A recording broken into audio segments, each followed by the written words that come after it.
Hello everyone, this is Dr. Neelu Srivastava, Assistant Professor in English, Government Digvijay Autonomous PG College, Rajnandgaon. Students, in my earlier lectures, we have already talked about A.G. Gardner as an essays and one of his very interesting essay on saying please. And today we will be studying another very lovable essay of A.G. Gardner, and that is On a Painted Face. In this essay, A.G. Gardner deals with the theme of appearance, deception, confidence, acceptance, independence, change, and control. It is taken from his collection of essays, Pebbles on the Shore, and here Gardner describes that he does not believe that ladies they look better with the makeup on their faces. He says that makeup takes away the natural beauty of a lady. So let us study very interesting essays of A.G. Gardner on painted face. So students, let us start the essay on painted face by A.G. Gardner. First we will have an introduction and then read out the text. In the essay on a Painted Face, the essay's A.G. Gardner deals with the theme of appearance, deception, confidence, acceptance, independence, change, and control. Taken from his collection of essays, Pebbles on the Shore, Gardner explores the theme of appearance. Gardner describes that he does not believe that the young girl wearing makeup whom he meets on the street the other day is the same small girl whom he had met few years back. She looks so grown up with makeup on her face now, and he believes that makeup takes away the natural beauty of a lady. Now, this is the real text of the essay, and I'll just read out and explain the passage to you. The other day, I met in the street a young lady who, but yesterday, seemed to me a young girl. She had in the interval taken that sudden leap from youth to maturity which is always so wonderful and perplexing. When I had seen her last, there would have been no impropriety in giving her a kiss in the street. Now I should as little have thought of offering to kiss her as of whistling to the Archbishop of Canterbury if I had seen that dignitary passing on the other side of the road. She had taken wing and flown from the nest. She was no longer a child, she was a personage now. I found myself trying to adapt my conversation to her new status, and when I left her, I raised my hat a trifle more elaborately than is my custom. So here Gardner says that one day I met on the street a young girl whom he had met few years back, and she seemed now so different from the earlier countenance which she had, and she just seemed to him so much mature than the previous meeting because she was wearing makeup. And this he realized later, that she the girl whom he was referring to, she was wearing makeup, and this had changed the whole look of that girl. And he says that she was now no longer a child just by putting makeup on her face. Now she didn't seem to be a child, she was a personage now. That means she was a personality now. I found myself trying to adapt my conversation to her new status, but when I left her, I raised my hat a trifle more elaborately than is my custom, and I tried to talk to her, but her new status and her new personality, it could not allow me to talk to her. But the thing that struck me most about her, and the thing that has set me writing about her, was this, that I noticed that her face was painted and powdered. So later on he realized what was the reason why she was looking so changed now. So then he realized, he noticed later that her face was painted. She has put makeup on her face and it was powder. Now, there is one thing I abominate above all others is a painted face. And Gardner says that if there is any one thing I would have to point out, which I hate utterly, and that is the painted face of a lady. On the stage, of course, it is right and proper. The stage is a world of make believe, and it is the business of the lady of 60 to give you the impression that she is a sweet young thing of 17. There is no affectation in this. It is her vocation to be young, and she follows it as willingly or unwillingly as you or I follow our respective calling.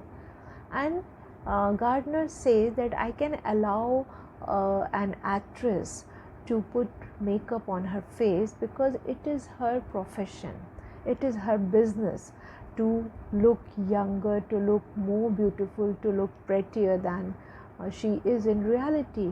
And on a stage, a lady of 60, actually she is supposed to look like a lady of 17 or 16. So they have to put on makeup on their faces because it is their occupation, and either willingly or unwillingly they have to do it because they have to do their work sincerely. At the moment, for example, I would do anything to escape writing this article, but the sun is shining in the bluest of April skies and the bees are foraging in the orchard, and everything calls me outside the woods and hills, but I must bake my tale of bricks first with as much pretense of enjoying the job as possible.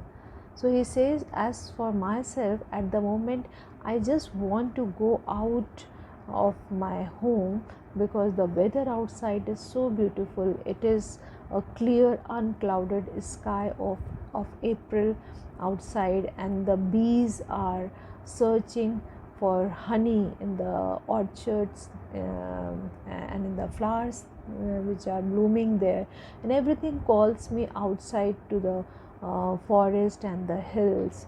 But I have to be here because I have my profession to write this essay here. So, in the same way, and perhaps sometimes with the same distaste, the Juliet of middle age puts on the bloom of the Juliet of 17. So, in the same manner, just as I am unwillingly doing my profession at the moment, similarly, maybe some actress of 60 or 70, she has to play the role of Juliet of 17, and for that she has to put on makeup. So that is permissible, and that is allowed, and I can just allow that.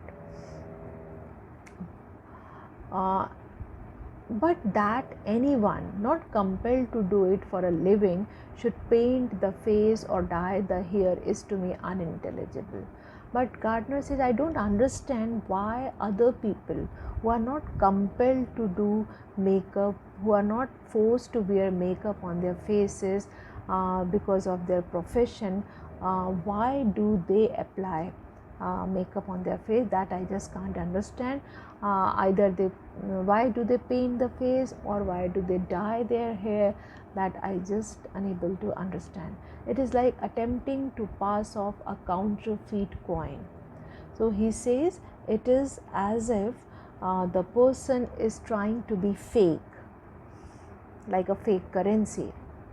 It is either a confession that one is so ashamed of one's face that one dare not let it be seen in public, or is it an attempt to deceive the world into accepting you as something other than you are? So he says either it is the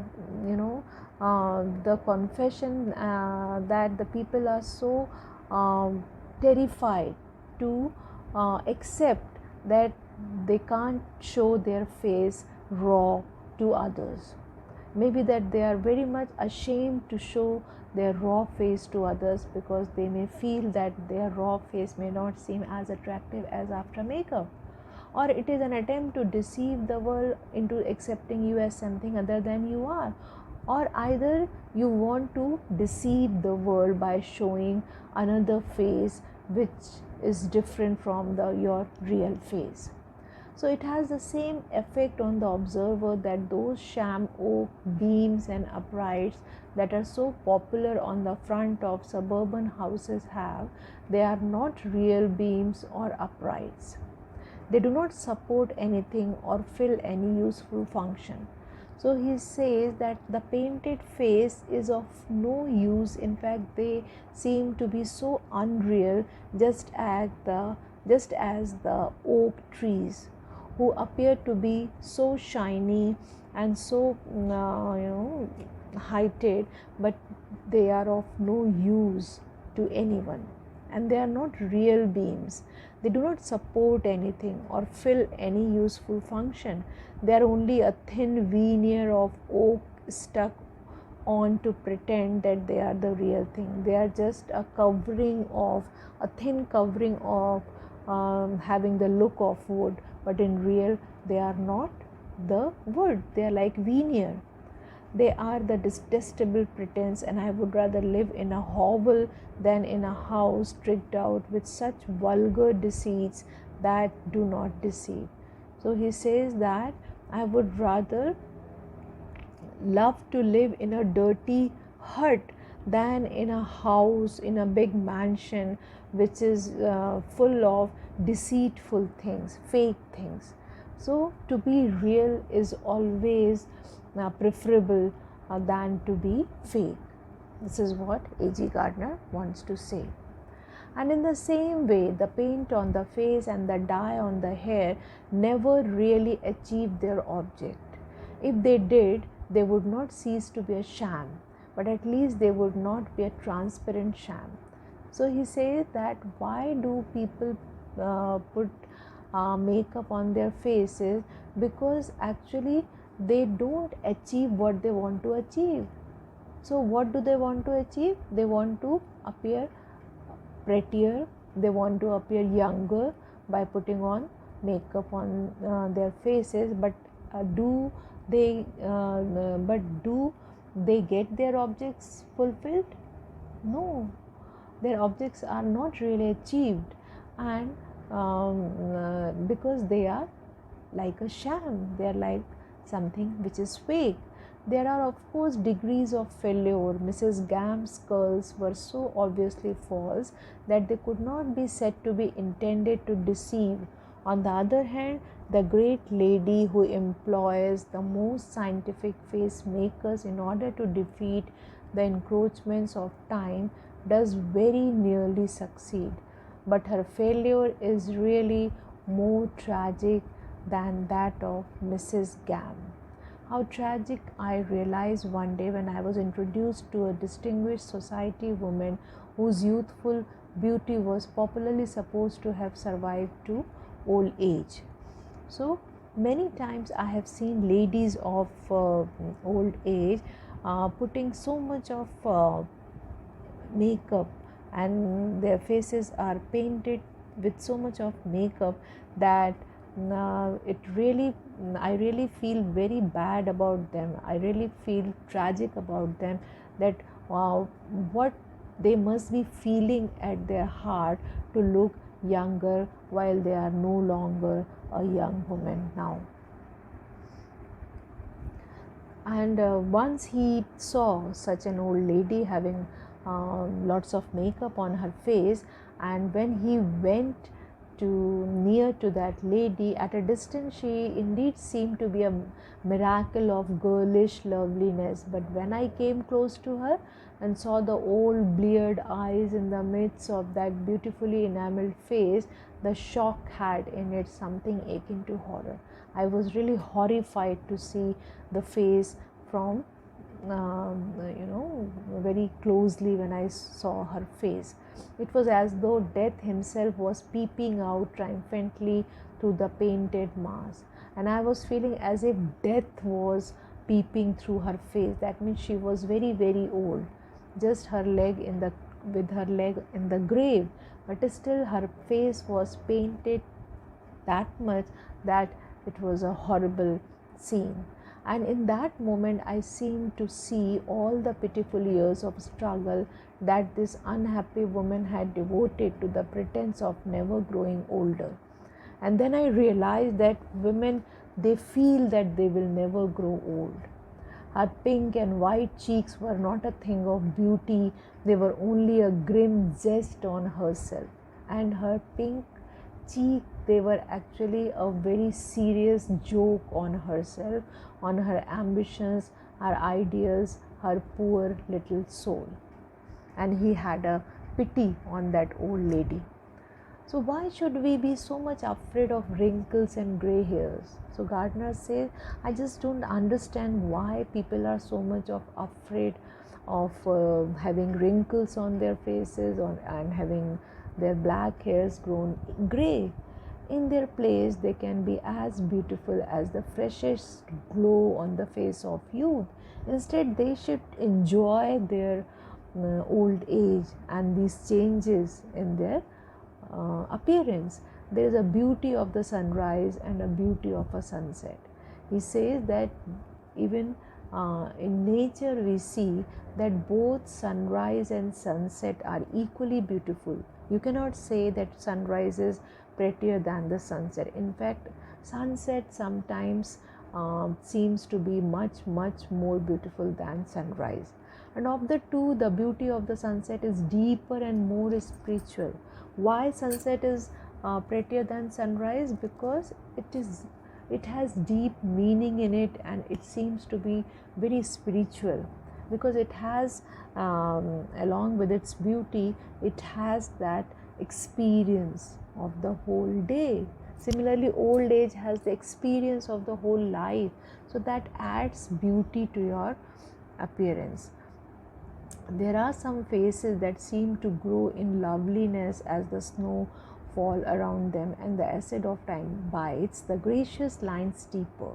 The dimple has become a crease, but it is nonetheless beautiful. So he says, with the passage of time, maybe the beauties of our face may change, like a dimple may turn out to be a crease, but it doesn't mean that it is less beautiful than a dimple. For in that crease is the epic of the lifetime, because it reflects your experience of life. To smooth out the crease, to cover it with the false hue of youth, is to turn the epic into satire. And if you want to, cover these creases with the layers of makeup, then this epic will turn into a satire. So you will be a thing of satire instead of appreciation or admiration. And if the painted face of age is horrible, the painted face of youth is disgusting. Then he says that if a lady does makeup at old age, it is to some extent it can be allowed, because she wants to look younger. But when a lady is young in itself at the moment, what is the need of putting makeup on her face? It is artistically bad and spiritually worse. It is the mark of debased taste and a shallow mind. It is like painting the lily or adding a perfume to the violet, and has on one the unpleasant effect that is made by the heavy odors in which the same type of person drenches herself, so that to pass her is like passing through a sickly fog. So these things are the symptoms of a diseased mind. So if a young girl puts on lots of makeup and paints her face, it is actually the symbol of a sick mind, a diseased mind, a mind that has lost the healthy love of truth and nature and has taken refuge in falsities and shams. The paint on the face does not stop at the cheeks, it stains the soul. So Gardner says, how beautifully he says that paint on the face not only stains your face on cheeks, it also stains your soul, because it shows your sickness of soul. So we see that A.G. Gardner, he just lashes on the women who are very much fond of putting makeup on their faces, and in the essay he has dealt with the theme of appearance. That means we want to appear more beautiful, prettier than we are, and deception, we want to deceive the world. Confidence, we want to get more and more confidence, and we want to get acceptance from the world, and also we want to be independent by being more confident, and we want to be a changed, we want to appear a little bit changed and in control of ourselves. So these are the aspects which A.G. Gardner has tried to deal with in the essay on a painted face. The essay has been included in his collection of essays, Pebbles on the Shore.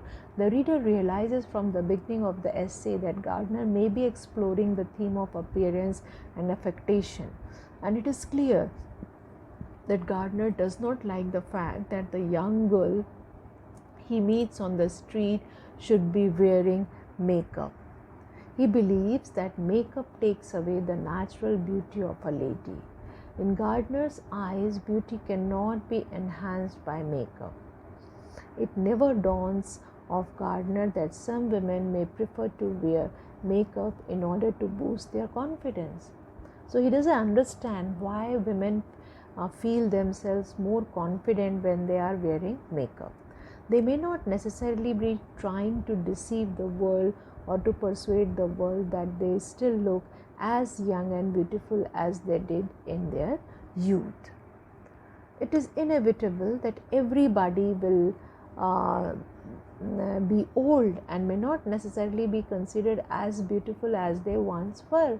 By applying makeup, a woman is not only giving herself confidence, but she is delaying something which is inevitable, that is growing old. So Gardner says that by applying makeup, a woman tries to delay a thing which is inevitable. That means to grow old is something which she cannot check, which she cannot stop. This is inevitable. Still she tries to delay that growing old. And the time comes when no matter how well the makeup is applied, it will lose its effect. For Gardner, makeup loses its effect the minute it is applied to a woman's face, regardless of the woman's age. And it is also possible that Gardner is unable to accept that change in the society, because at the time the story was written, makeup would have been more available to women as compared to the previous generation. Hence, more women began wearing makeup, but Gardner is not comfortable to accept this change in the scenario.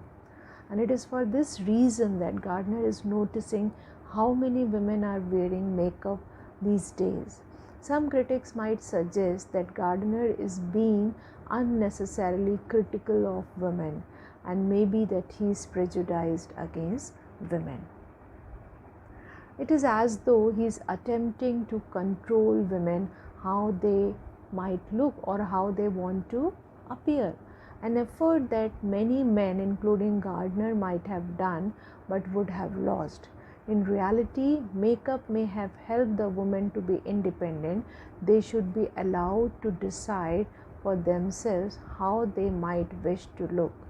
The target may have been a male audience, and maybe that women were affording themselves the opportunity to appear as they would like themselves to appear, pleasing not only to themselves but other men who do not think like Gardner.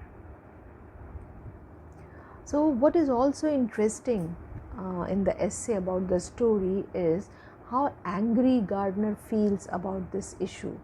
Something which may lead some readers to suggest that Gardner is aware that the world around him is changing and he feels threatened by this change, or at least unable to adapt to it.